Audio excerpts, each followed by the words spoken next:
एक महत्वपूर्ण ऋण योजना एमएसएमई ऋण योजना यानी सूक्ष्म, लघु और मध्यम उद्योग ऋण योजना ये है। ये एमएसएमई मंत्रालय द्वारा ये ऋण योजना चलाई जा रही है। देखिए, इसके लिए जो एलिजिबल सेक्टर है, जो पात्र क्षेत्र हैं, उन पात्र क्षेत्रों में मैन्युफैक्चरिंग, सेवा, रिटेल और ट्रेडिंग, ये 4 सेक्टर इसके लिए पात्र हैं।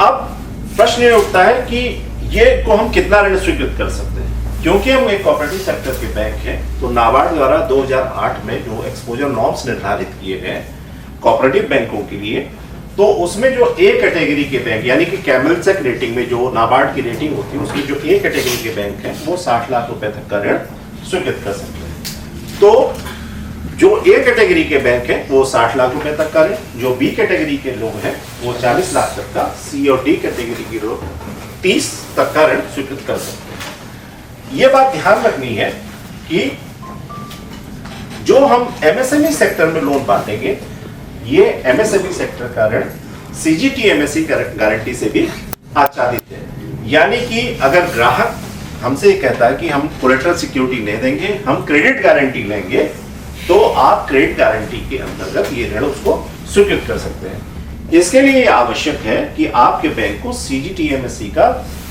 सदस्य होना या वहां पर आपके बैंक का रजिस्ट्रेशन होना आवश्यक है। अगर आप सीजीटीएमएसई में रजिस्टर्ड नहीं है तो आप किसी भी ग्राहक को ये जो गारंटी है वो प्रदान नहीं कर पाएंगे। अब इस प्रकार का ऋण करने के लिए हमें क्या ध्यान रखना है, तो देखिए, जिस प्रकार से हम अन्य प्रकार के ऋण करते हैं उसी प्रकार से इस ऋण में भी हमें ऋणी की केवाईसी, उसके फर्म की केवाईसी हमको लेनी है। इसके साथ ही साथ हमें सिबिल स्कोर प्राप्त करना है। अगर ये एग्जिस्टिंग यूनिट है, पहले से काम कर रही है एमएसएमई के क्षेत्र में, तो इसमें सिबिल इसकी सीएमआर रिपोर्ट निकलती है। सीएमआर का मतलब होता है सिबिल एमएसएमई रैंक रिपोर्ट, ठीक है।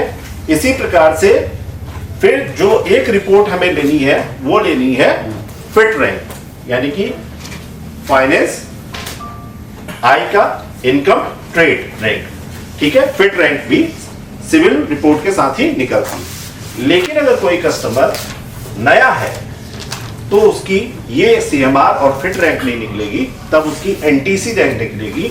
एनटीसी का फुल फॉर्म होता है न्यू टू क्रेडिट, तब ये रैंक निकलेगी और इस रैंक के आधार पे हम ये ऋण स्वीकृत या अस्वीकृत कर पाएंगे। ऋणी से क्या क्या और चीज लेनी है, तो ऋणी से हमें केवाईसी डॉक्यूमेंट के अतिरिक्त उसकी डीपीआर, डिटेल प्रोजेक्ट रिपोर्ट और प्रोजेक्टेड बैलेंस शीट। अगर वो पहले से काम कर रहा तो पिछले वर्षों की जो भी बैलेंस शीट है, लास्ट 3 साल की या 2 साल की अवेलेबल है तो 2 साल की बैलेंस शीट लेंगे और उसके बाद उसकी एनालिसिस करके अप्रेजल करते हुए हम ऋण स्वीकृत करने पर विचार कर सकते हैं या विचार करेंगे।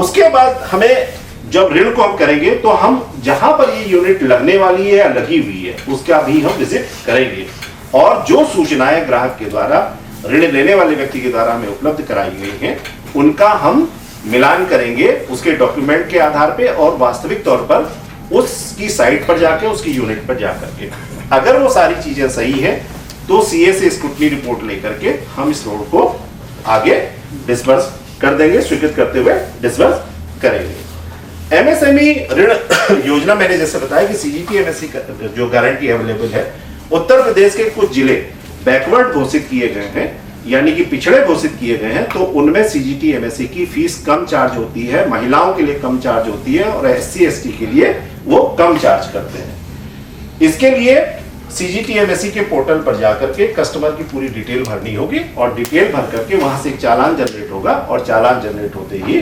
हम ऋणी से फीस सीजीटीएमएसई को आरटीजीएस या एनईएफटी के माध्यम से प्रेषित कर देंगे।